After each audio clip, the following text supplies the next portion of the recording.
Սիրելի համաքաղաքացիներ, 5 տարի առաջ մենք ասում էինք, որ եթե այն իշխանությունը,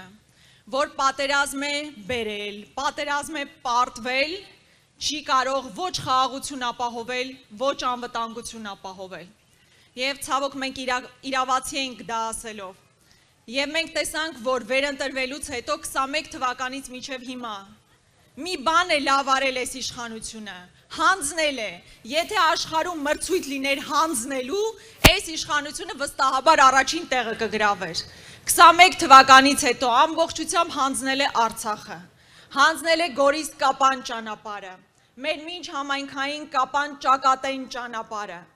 Եվ հիմա էլ նորից մասնակցում է ընտրություններին ասելով, որ հիմա էլ գալիս է այսպես կոչված անկլավներ հանձնելու, Տիգրանաշենը հանձնելու, այն ճանապարհը, որով մենք ամեն օր գնում եւ գալիս ենք։ Եվ սա մենք միասին պետք է ուղղակի թույլ չտանք։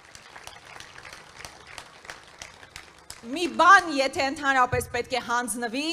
պետք է հանձնվի Նիկոլ Փաշինյանը, հայկական արդարադատությանը։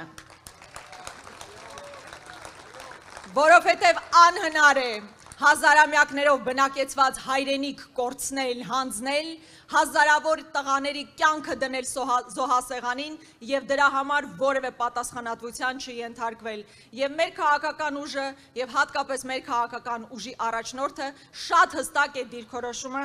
հայտնում է։